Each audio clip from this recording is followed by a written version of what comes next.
Your Facebook. I'll send you an email. Do you know how to get a hold of me? Because I have to do it. Okay. I'd like to thank you for coming out tonight, for wanting to be informed about the issues.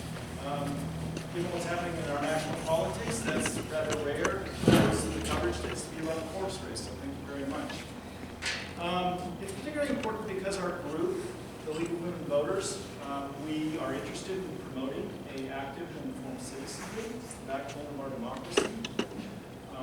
Our organization has been around since 1920. It started with the women's suffrage movement and grew from there. Again, it's about an informed and active citizenry, and what they're looking to do is to expand the participation of the citizens in the election or in our democracy. Our group actually started back in 1993, so it's 23 years ago. And we do the same things as what the larger organization does. We hold election forums such as this. We also promote an essay contest for our high school students. On our current topic, this year's topic is the death penalty. There's 2 propositions on the ballot, one of which is to eliminate it. I think it's Prop 62. And the other one is to actually shorten the appeals process, which I think is Proposition 66 or 64. The Plumas County members, league members that we have here tonight, Rick Jackson is a long-standing member of the organization. We are looking for new members. My wife and I, who joined about a year ago, we're the youth movement right now. So we're looking to expand our membership. We need fresh new blood, especially younger people.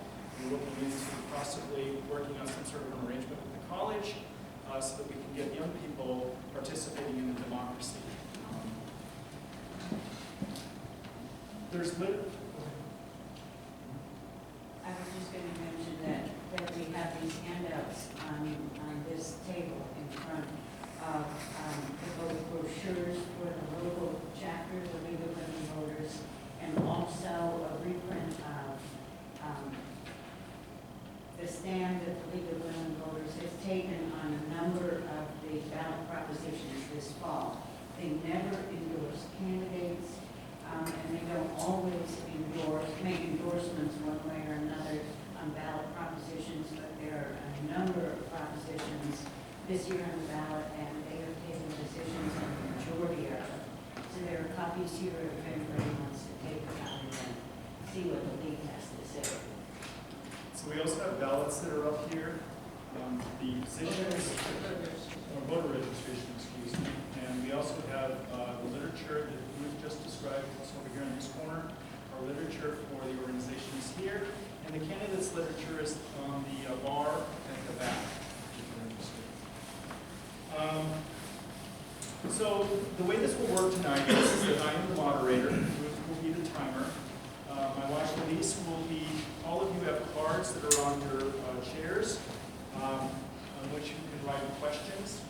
My son Michael, who's new to participating in an event like this, he will be scanning the audience. If you have a question you'd like to submit, please raise your hand. He will come and get the card, bring it up to Elise, and she will review it, looking for duplicate questions. Sometimes they happen, and also the clarity of the questions. So if we need to clarify something with you, Elise will actually go over and ask some clarifying questions so that we make sure that we're asking the question that you actually intend. The candidates each have 2 minutes to introduce themselves, and they will have 2 minutes also at the close of the evening for closing remarks. When the candidates are given a question, they have 1 minute to respond to the questions or to rebut somebody's answer. And then we will try to end our evening. I've been told this usually lasts about an hour. We're getting a little started a little later at 7:15, so it'll probably end around 8:15 if any of you are interested in how long this normally lasts. So I encourage you to relax and have fun, and we will start our polling.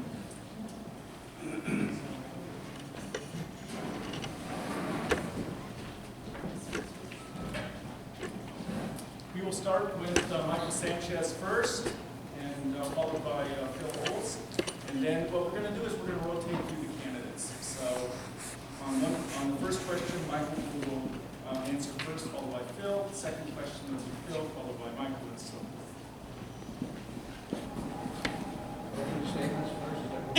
Yes, please. I want to thank the League of Women Voters for arranging this meeting and everyone in attendance. As you evaluate your options for your next supervisor, please consider the candidate that you feel brings the best credentials to the table. This candidate must be able to effectively articulate the state and federal agencies, collaborate confidently and intelligently with the board of supervisors, department heads, and elected officials. Please keep in mind your decision will encompass the next 4 years. As CEO and administrator in organizations much larger, with much larger budgets than Plymouth County, I negotiated and administered multi-million-dollar contracts and maintained compliance with many federal and state agencies. I am well versed in finance at the corporate level, both profit and nonprofit, with specific knowledge of general accepted accounting principles, government accounting standards board, and the Senate Appropriations Bill. For profitability and economic growth, we must first operate an efficient and effective business model. In order to grow, we must maintain our core to its highest standards. Our core is healthcare, education, safety, that's fire protection, and security, our law enforcement. We must provide telecommunications with sufficient bandwidth and high-speed fiber to deliver adequate megabytes per second, both upload and download speeds. We must support our local businesses as much as possible, and we must put a priority on grant acquisitions.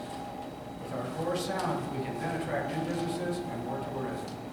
Imminent challenges we face: water, preservation and sustainability, road improvement, cannabis initiatives such as medicinal, cultivation, and possibly recreational use, Prop 64. Our budget is shrinking, as you know, and as jobs. Decreasing population and the number of homeowners to sustain our property tax base is another issue we will be facing.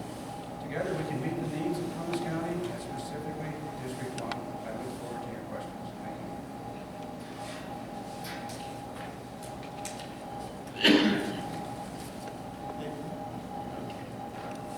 I also would like to express my appreciation to the League and to those of you that came out tonight.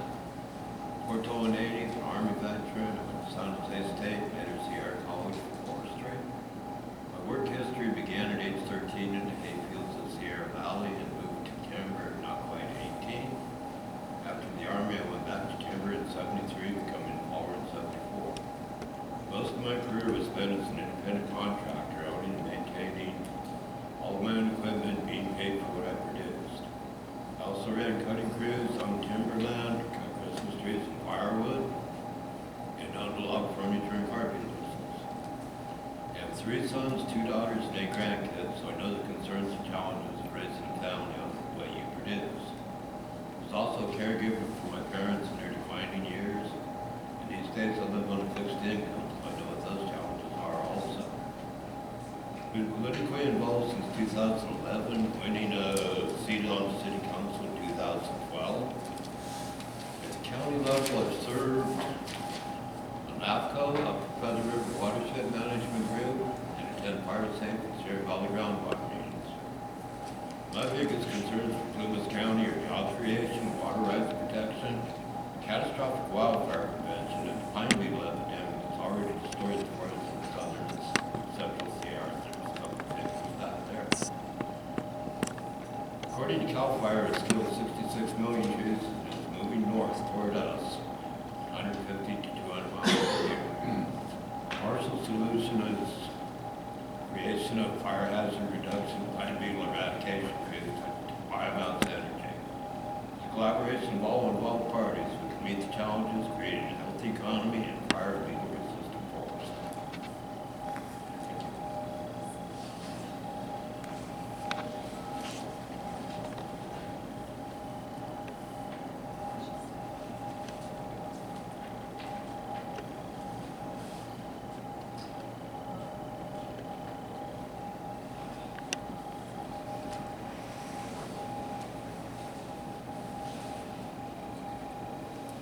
Okay, I think we're ready for our first question here.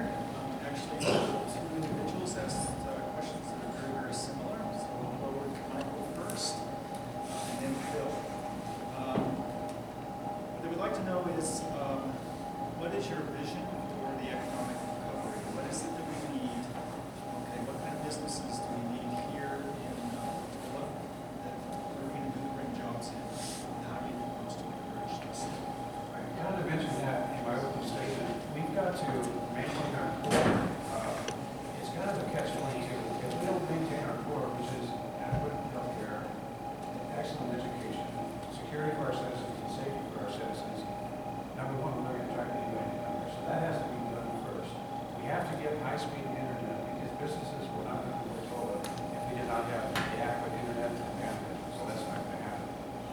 We have to have ample housing to attract people, and there's nothing wrong with us being a better community, creating jobs for Reno. And the other thing I think that will attract a lot of folks is our way of life. You know, people want to come to the mountains and live here, so we need to publish that. We need to, be proud of where we come from, so that people will want to stay. So that's very important. I think with the intercorporate bill, and let's show that we do have pride in our community, people will stay here to live, and we can attract people, and that's really important. We need a tax base. Thanks. Any questions, please? Yeah, what the audience, the questions are looking for is, what is your vision for an economic recovery? Given the importance of businesses in Portola, how do you propose to bring jobs here? What would you do to encourage businesses actually relocating here? Okay, with my forestry and logging base, the biggest thing I see is the revitalization of our timber industry. We can do this, not really logging, but doing more fire hazard reduction work throughout the county. We also need to continue, there's a lot of people working on enhancing tourism, and we need to continue with that and encourage that to expand. We need to help our realtors, and we need to help our realtors to bring back our building and trades industries. That's about what I have on that.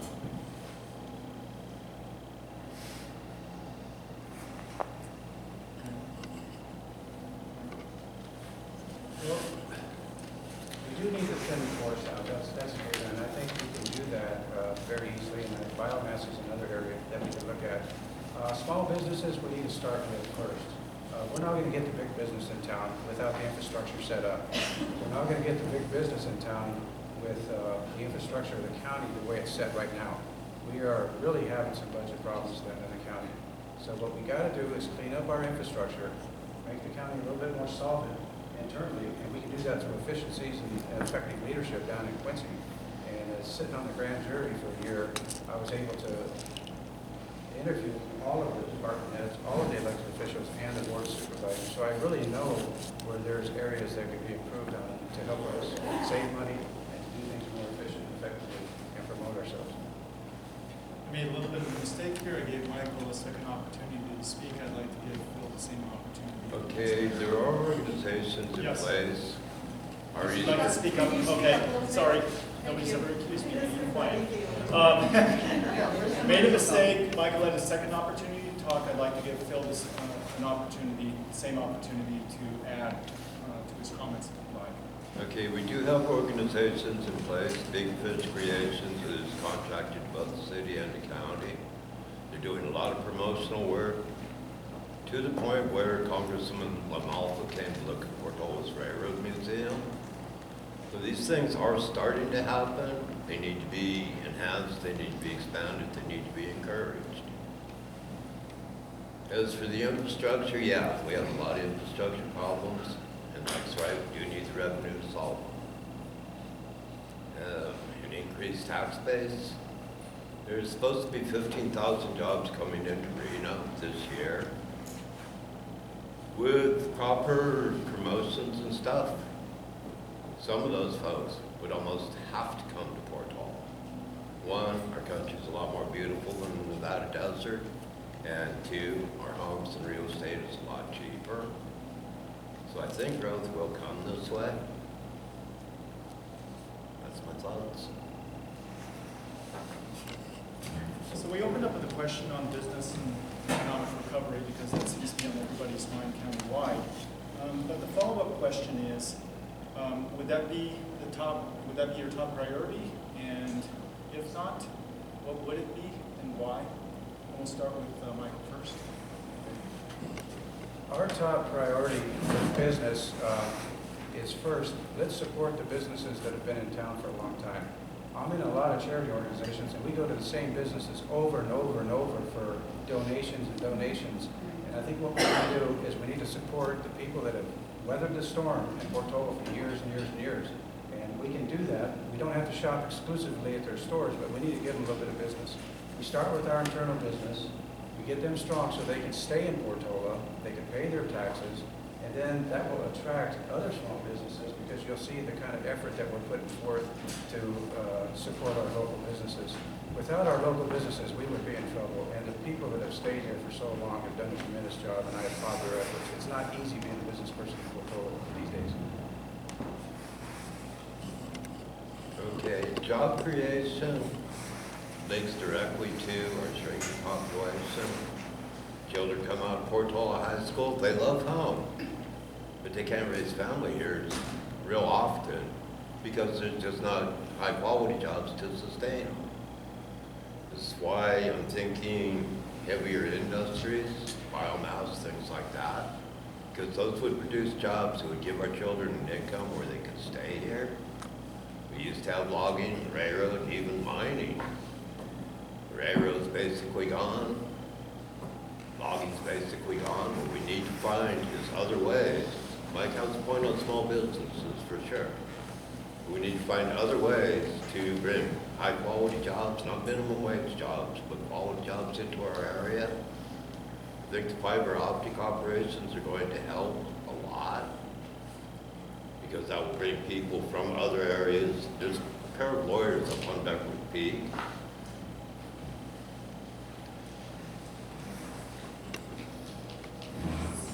So our next question concerns debt, and I believe what they were asking was, it was asking the candidates to provide information on long-term debt and debt structure. So I believe that this relates to the county. So if you could tell the audience what your understanding is of the debt that the county certainly currently has, and what that structure is, and any concerns that you may or may not have in terms of that. What do you see as the importance of debt, okay, and the uses of debt? Well, debt needs to be limited as much as we can possibly limit it. But we do have, okay, bonds, measures like Measure B on the state level. Without a robust economy, we kind of don't have a choice but to do bonds and assessments, things like that. But the more we can limit them, the better off we will be. But there are needs that need to be addressed. Our fire department wants an assessment tax. Our school district wants an assessment or a bond issue. These are things that need to be considered because they're basic to our community. One is safety and the other is education, and our children need the best we can give them. So, yeah, we have to, but limit it as much as we possibly can.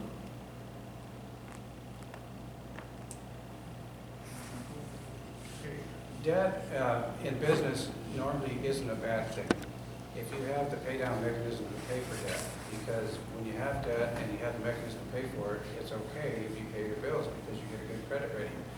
Long-term debt is what's gotten California in trouble. Long-term debt is people have not evaluated the retirement system and paid into it, and now you have a lot of folks that are drawn off the retirement system, and there's no money to pay for that, and that's why the school system's in big trouble right now, is because of the long-term debt. Now, the thing with debt service is that when you put up a big debt structure, such as the annex down in Quincy, you got to pay for that over time.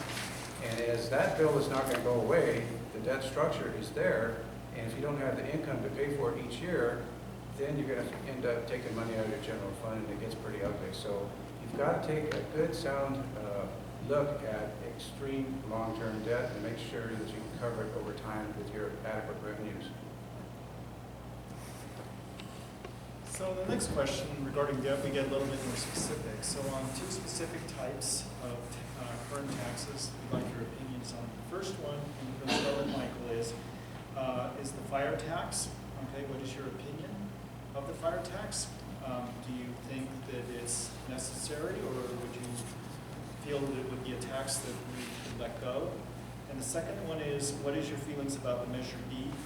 Measure B, for those of you in the audience who aren't aware of it, is the bond issue that the school district is floating for the repair and the upkeep, not for the repair and upkeep, but for the repair of the buildings, because there's been a lot of deferred maintenance that has accrued over the years. So it's to upgrade the facilities and to bring everything up to the current standards.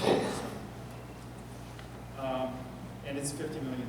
It's a $50 million bond issue, or it could be as high as $50 million. So again, the question is, what is your feelings about the fire tax and Measure B? You want me to go first? Yes, please. On the fire tax, it's essential. We have to pay fire tax because right now, our equipment is old. We don't have adequate, consistent training. You know, we're lucky we have volunteers that fight fires for us. And I think we'd be amazed to realize how much money that we actually pay for fire protection is very minimal. When it comes time to replace couplings and replace hoses or even a fire truck, we're going to be in trouble if we don't have the adequate money base to do that.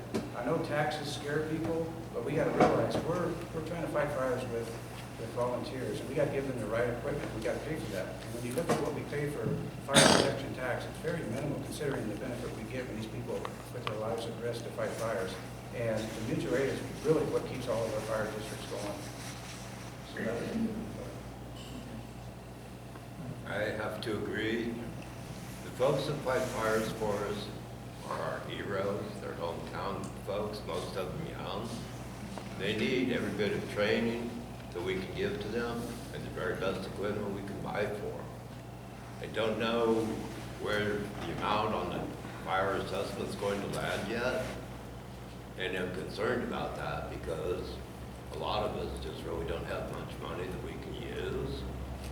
But we need to do whatever we can do for them. They're our heroes. They'll save our lives one of these days. I'm done.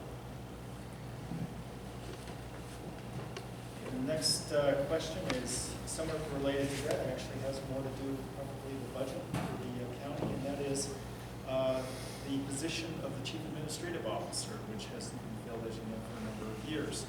What is your position on that position in the county government? What do you consider to be the pros and the cons of the Chief Administrative Officer position? do you want us to answer that question on Measure B first? Oh, I'm sorry. I blew it. Okay, please do the motion. The Measure A and B for schools, the bonds is very important, and we benefited from Measure A because Portola got about $4,700,000 off that, and there was a lot of repairs done to the Portola school. And looking at the figures, all the schools were pretty much equal as to what they received. Measure B is based on $60 for every $100,000 your asset value is going to go to the schools. And what Measure B is looking at is, again, repairing structures in the schools. I think it's eminently important, especially if the structures are not safe for our kids. We have to come up with some money to fix that. And right now, Portola's is slated for $8,165,000 in Measure B money. So I think it's very important, especially if there's a specific health or safety hazard in the schools for our kids. Okay, here again, I have to basically agree, but I have to question if Columbus County can actually afford $50 million. It is a long-term debt, but that seems pretty high to me. For structural repairs, safe buildings, things like that, yes, we have to. But I'm not sure that all of that would add up to $50 million. So I'm kind of still on the fence on Measure B.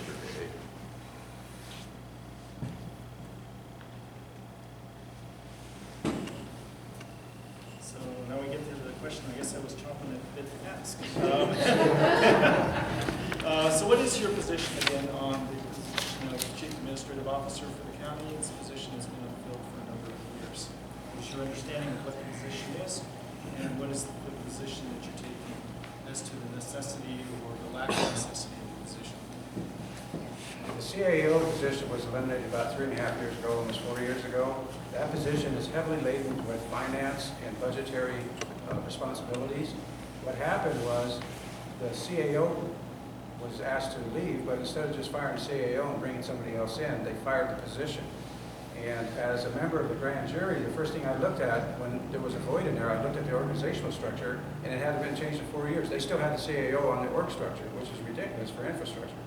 Number two, I looked at, now that you've eliminated the position and not the person, where did those responsibilities go? There's no transparency in the county that says that board member so-and-so took over these responsibilities, board member so-and-so did this, the department heads took over this. It's out there floating, and there's no handle on that job description. So when I was on the civil grand jury, the first thing I said is, let's find out what happened to these responsibilities. Granted, we don't have the money to hire a CAO, but since you fired the position, somebody better be picking up the slack and doing the job that the CAO was doing, because right now we're at deficit. We need some help. And we don't have that link between department heads and the board. Okay.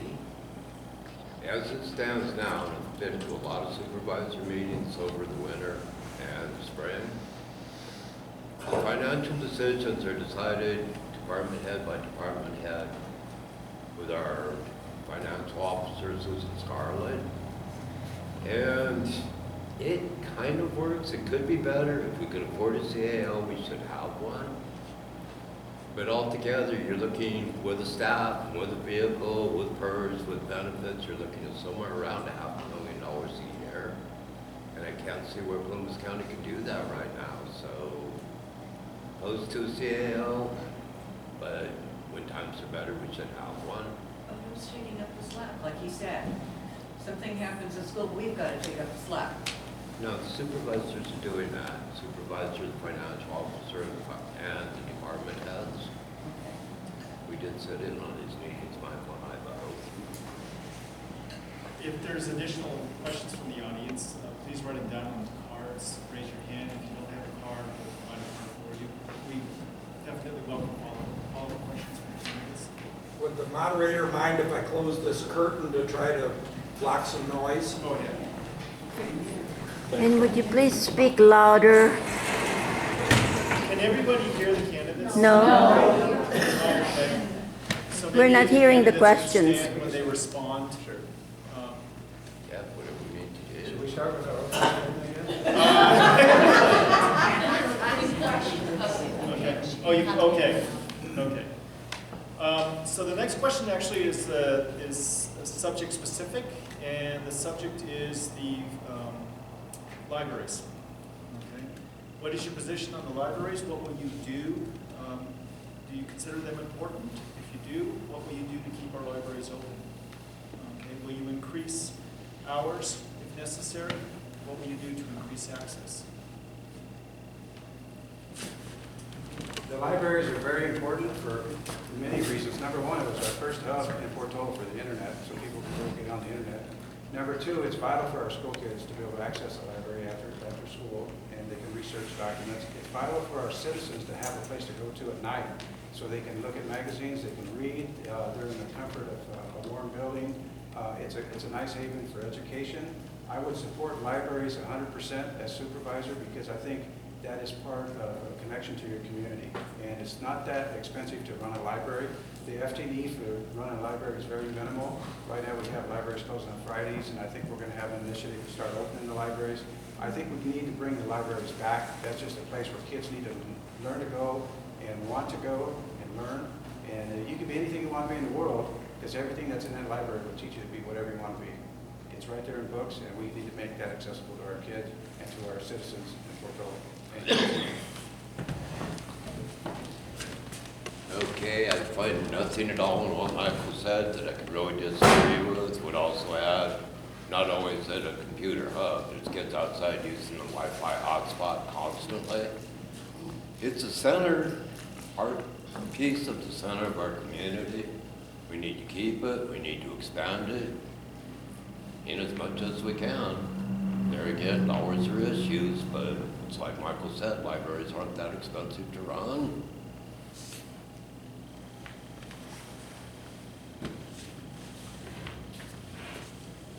Another topic of very particular interest, it's very specific. Excuse me. Okay, need to speak louder. My wife has a teacher voice. So what are the two provisions of the Land Conservation Act of 1965 that protects farmers and ranchers? It's a little bit like Jeopardy. Go ahead, Phil. Okay, the first one that I'm familiar with is the Williamson Act, which protects through a lower tax base or tax payments, timberlands. Can't remember the name of the one that protects the farmers, but I think it's structured similarly to the Williamson Act. By keeping it in perpetuity as a piece of farmland or a piece of timberland, your taxes are greatly reduced in exchange for the agreement to go ahead and maintain it as timber or farm.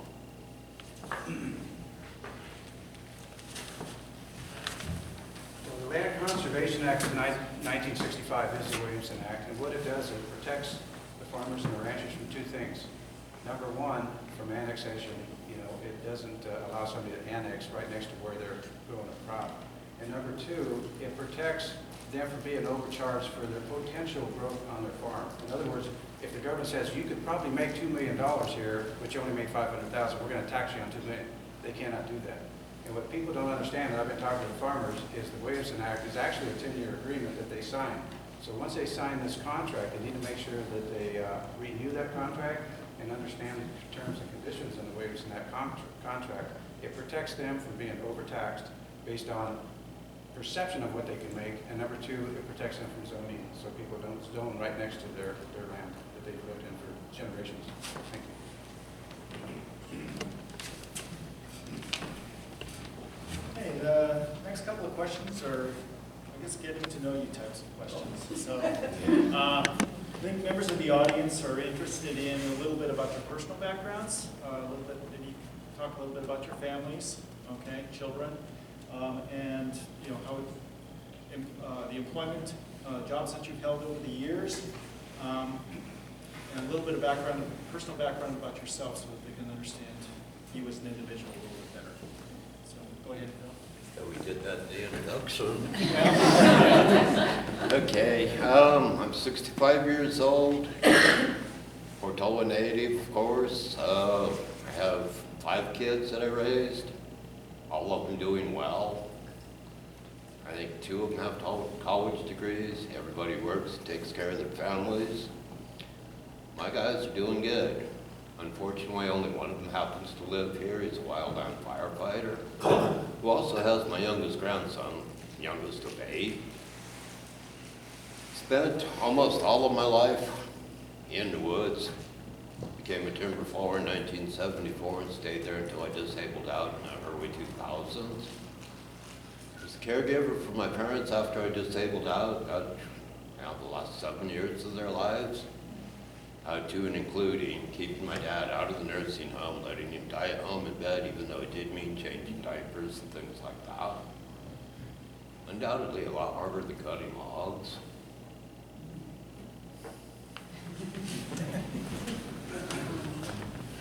Okay, I'm 22 years old. This is my first job down here.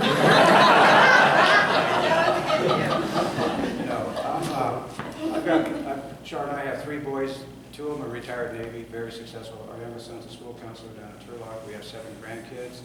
I left Portola High School, served in the Navy for 25 years. I was enlisted, and you can read about my CV on the table there, and part of it I'll talk about in my closing statement. But in '97, I retired from the Navy after 25 years, and I've been working as a healthcare administrator for 15 years. I've learned humility at a very young age, and I've done some pretty nifty things in corporate business. I've built a level 1 trauma center in Fresno. I've built 3 cancer centers. I've been CEOs at surgical services and all over California and part of Nevada. And I ran a surgery center at Washoe. My medical background is phenomenal, but with that comes leadership, knowing contracts, knowing people, and the decisions I made in healthcare directly affected people's lives, and that's why I take this job very serious anytime I do make a decision.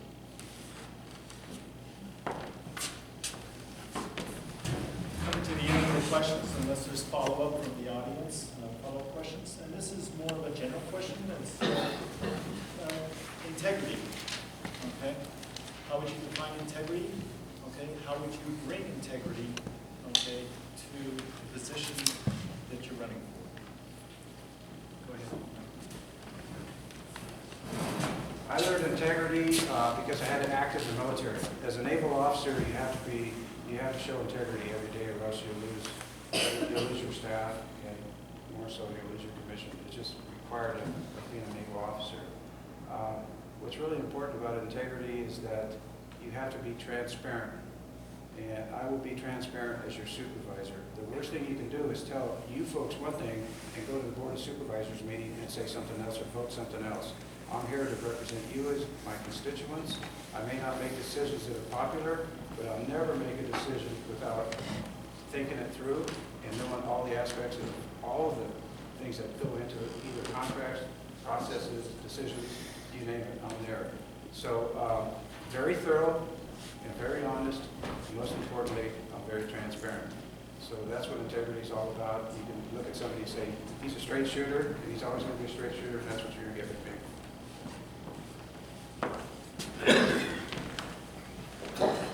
I actually learned about honesty a little younger than that. I think I was 10 and got caught with a hostess fruit pie under my jacket. So, honesty, transparency, yes, absolutely.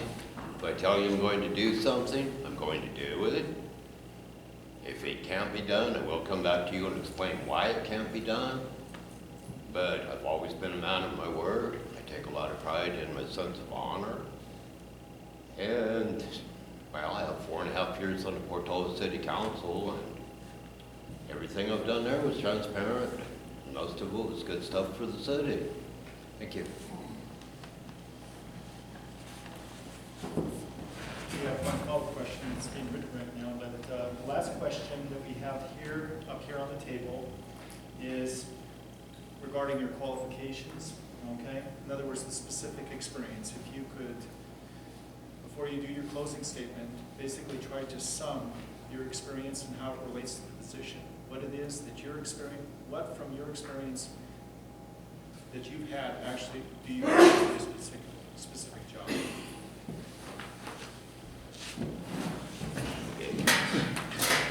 Okay, specific experiences, 4.5 years on the city council. The one that sticks in my mind most was not the role that I played as mayor after the 2014 when Jerry Brown signed the surface diversion curtailment order. Portola was ordered to shut off Willow Springs and told to go to Lake Davis, where we actually had 10% of our allotment. The fight went back and forth for about 2.5 months, until finally, from the mayor's chair, they said, okay, get ready to sue them. We have to. We're not going to have a choice. Oddly enough, the next day there was a conference call between Quincy and Sacramento. Portola and Willow Creek was not a surface diversion at all. They were lateral wells. And magically, the other 90% of our allotment of Lake Davis was back in our possession, and we got through the crisis. Thank you.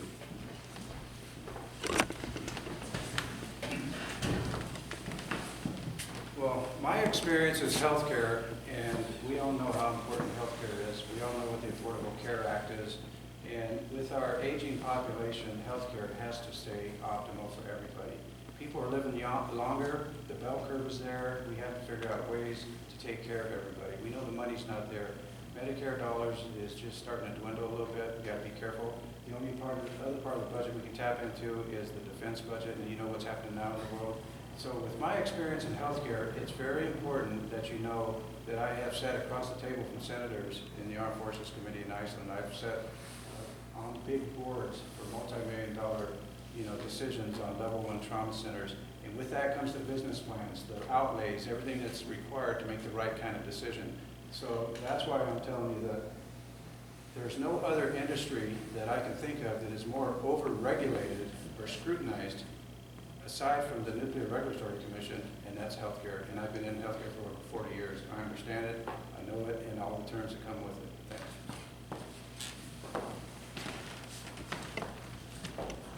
Okay, so we have 4 follow-up questions. The first one's pretty specific and pretty short. And that question is, how does Measure B treat vacant parcels? How does Measure B treat vacant parcels, unoccupied parcels?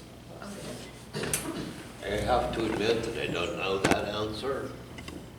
I just haven't found it yet, haven't looked at it. My apologies. I look at that in 2 different ways. Number one, there's going to be an issue with bad debt when we look at any kind of a Measure B or a bond, because some people don't live here, they might own property, and I know through the county there's taxes that aren't collected as we go. So if we throw a bond at people, and if it's an empty parcel, there's a potential or possibility that we may not get that money. So we got to look at ways to recapture that money and make sure that we hold people accountable for that. The assessment is $100,000. You pay so much on $100,000 assessed value. If the parcel is empty, you still own the parcel, and if it's assessed as $100,000, you're going to pay, or you're going to be charged for $60 a year based on that. So I think what we should strive on is getting people in houses, getting people in town to pay taxes that live here, and not to have a lot of empty parcels, because it is hard to collect on that, and that's where the bad debt comes from.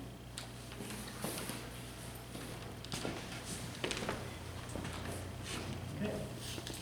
Next one's a little more general question about the schools, and that is, person's asking, there are state funds that should be helping the schools, yet there always seems to be less and less. What do you think is the cause, and what would you do to change this, if you could? Read that again a little louder, please. Yeah, please Okay. get louder. Sorry. There are state funds that should be helping the schools, yet there always seems to be less and less. What do you think is the cause, and how would you change this if you could? I think the cause has to be mismanagement of those funds. I think of the lottery. We were supposed to be spending about 90 cents of every dollar on the schools. Last I heard it was at 46. It was a long time ago. I quit buying lottery tickets. What needs to happen is management needs to be tightened up, streamlined, and figure out how to cut the waste out of the programs so that more money can get to the kids, and then see to it that it gets there. Thank you. Well, the California school system is in trouble. Thank God for Plymouth County. We've had a superintendent years ago that set aside some of the timber money and put it in the reserve fund. They got $10 million in the reserve fund. That is not a lot of money. That will get you through about 4 months of school paying your bills. The reason the school system is in debt is because nobody considered long-term debt the retirement pay system. And it's not just Plymouth County, it's statewide. That's why a lot of teachers have exited that profession, and people like me as substitute teachers could almost work every day we wanted to. I said substitute for her.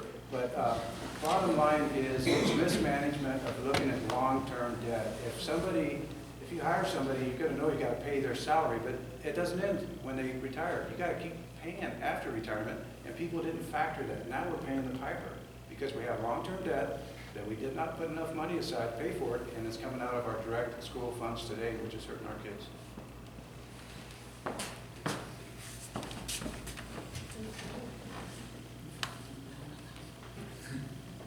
Okay, another very specific topic. What would you do to jumpstart telecommunications in Plymouth County? Did you hear that? What would you do to jumpstart telecommunications in Plymouth County? And I think this specifically probably refers to the internet. Okay, that's already happening. The co-op, Plymouth Sierra Rural Electric Co-op, they have trunk lines for fiber optic basically throughout the entire county. They just acquired New Day broadband, so they'll be expanding that into Portola also, Portola and the surrounding areas also. All there is to do with that is encourage these people to keep going. It's coming soon, and it's already here. I think it'll go. Thank you.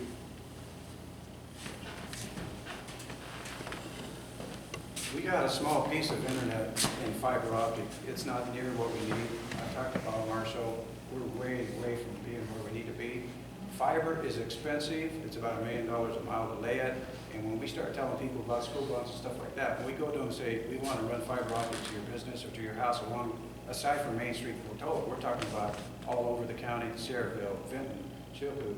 People are not going to swallow that pill. That's going to be a lot of money. So we need to have Big Brother come in here to help out Marshall. There's good initiatives. AT&T came in and spoke to the board a few weeks ago. They've got some initiatives. We got different companies that are trying to put up satellites to help us out a little bit. Some areas in the county are just tough. We have sheriffs out there that don't even have communications in their cars on radios.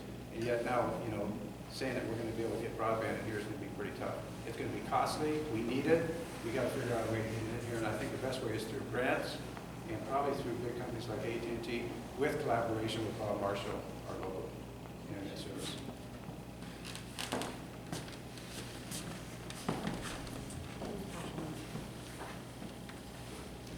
Okay, the next question is very specific. It's regarding term limits. Okay. What do you think about limiting terms? Okay, what do you think about limiting terms to 2 years? The question is, 2 terms. what do you think about limiting terms to 2 years? No, 2 terms. I don't think that 2 years is enough to actually get your programs going and be an effective leader. 4 years, I think, is a good number. It gives you time to, 1, figure out what it is you need to do. 2, figure out how to do it. 3, go ahead and implement it. In 2 years, you just about have enough time to learn the job and then you're gone. That seems counterproductive to me in government.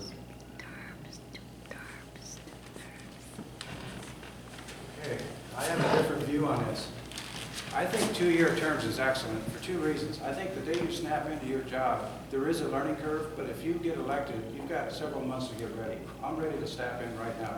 I've been going to meetings, I've been downloading stuff off the internet, I know what's going on in the county, and I think a 2-year term incentivizes people to get off their butt and get their jobs done. If you get voted in, you got 4 years, you can kick back and say, oh, it's going to take me a year to learn the job. Oh, it's going to do this. That's horse maneuver.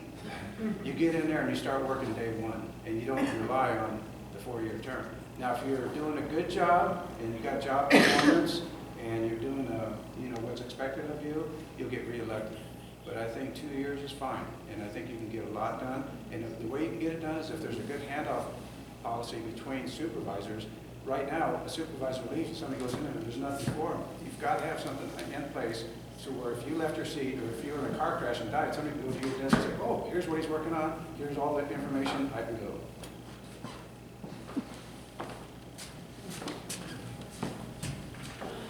Our last question for the evening, and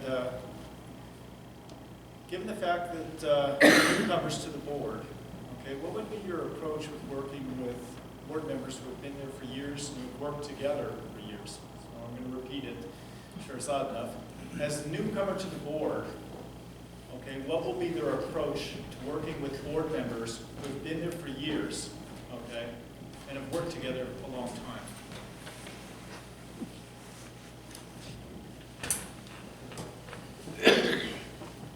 Having been to supervisor meetings starting last December, talking to and getting to know the supervisors that are there, I would be asking advice, not on what to think, but on how to implement things. And I would be spending more time listening than talking until I knew what I was talking about. But I basically already know all these people. And I'm sure any one of them would be more than glad to help me get what I needed to learn to do the things that we need to do. Thank you.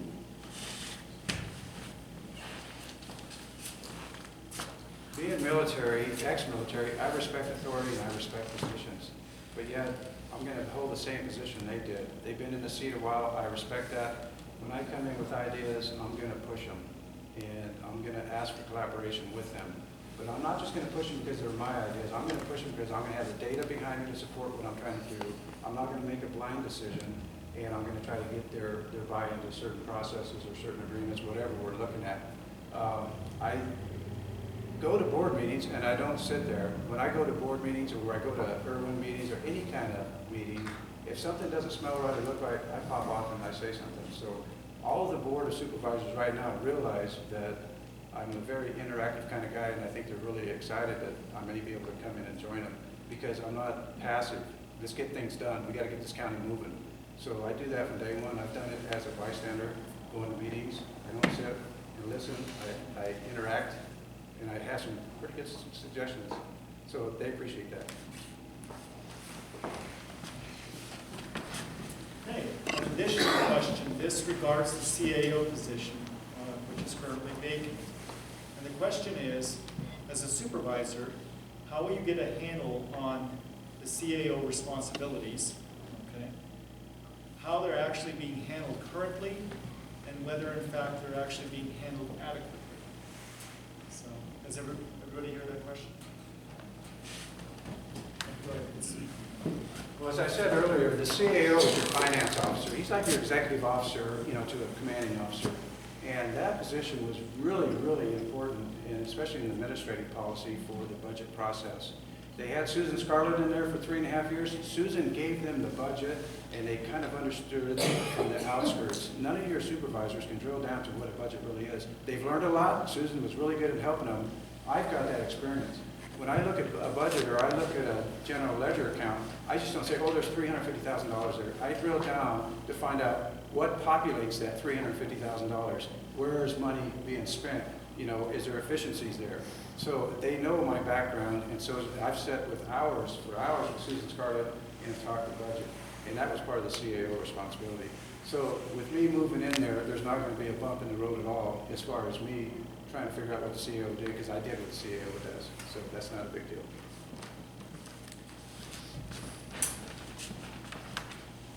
A little different with me, but I learned fast. I would listen to staff, I would talk to Susan in depth. I kind of have several times in the city. Understand the city budget, the county budget would be similar, just bigger. And the responsibilities of the CAO that the supervisors are shouldering currently, I'm sure I would learn them in real short order. Thank you.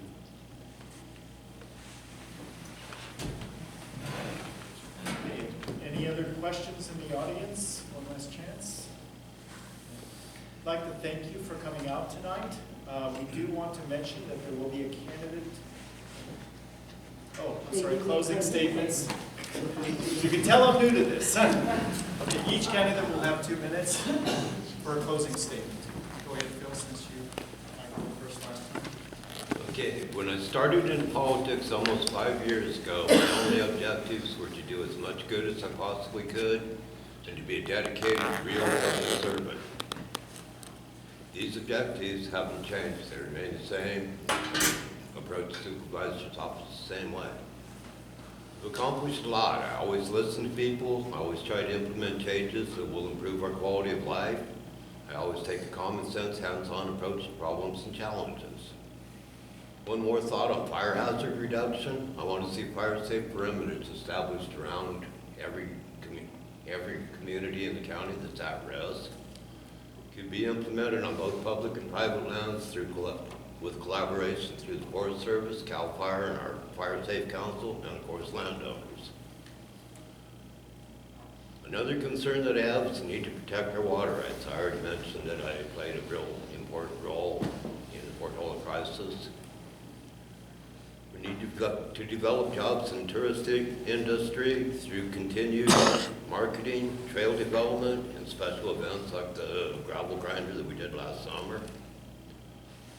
Real estate sales and building trades also need whatever aid we can give them, specifically promotion on the real estate to try and catch some of the traffic over in Reno.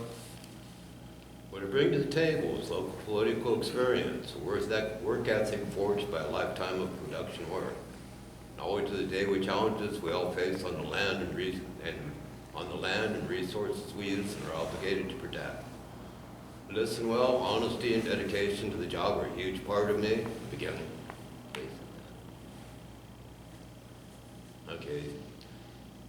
And supervisor is a full-time position and will receive a full-time commitment from me. This has been proven by the way I worked at City Council. And finally, I'm registered as an independent because it's my intention to serve you all. Thank you.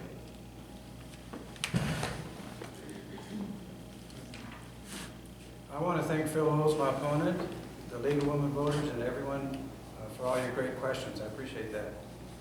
Please review the display table at the back if you want to get to know me a little bit better. I've pretty much put my CV back there and everything I've done over the years.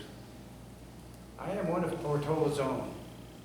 There should be no doubt as to my ties and love for Portola and Plymouth County. I moved to Portola in the 4th grade and graduated from BHS in 1972. I am happily married for 45 years to my classmate and childhood sweetheart, Shar. Our oldest child was the fourth baby born at the then new hospital in Portola. I experienced my first plane ride on the Cessna from Beckwith to Nervino Airport to Reno by accompanying Dr. Pickering, a pediatric intensivist with a very ill child. I was the first recipient of the PHS Barrett Kendricks Memorial Scholarship. In 1984, when I was selected the Atlantic Fleet Sailor of the Year, we were given a 1-week paid vacation to anywhere in the United States.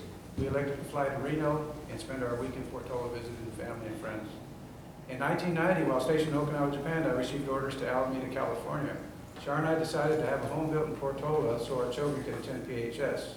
I commuted to Portola from Alameda on weekends for 3 years to accomplish this. My next orders were to the NATO base in Keflavik, Iceland. In closing, I do not take this privilege and opportunity lightly. The decisions I make will only be done after thorough review and understanding of the subject matter before me. I will insist that the proposals, agreements, and contracts are free of ambiguity and makes business sense. I will have no problems expressing these concerns to the other supervisors and department heads and elected officials.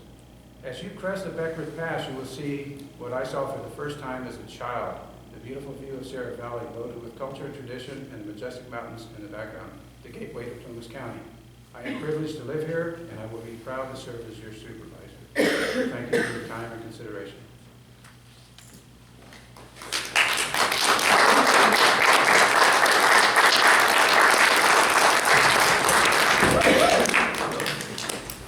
I want to thank the two candidates for coming out this evening, and also again thank you for coming out. We do want to let you know that there will be a forum this next on the 12th of November at 7 o'clock at the October, excuse me, at the Veterans Hall in Quincy. And we are very fortunate and very lucky to have, it's a very rare occurrence to have both Doug LaMalfa and his opponent Jim Reed agreed to come to that forum. So if any of you can make it, please do. And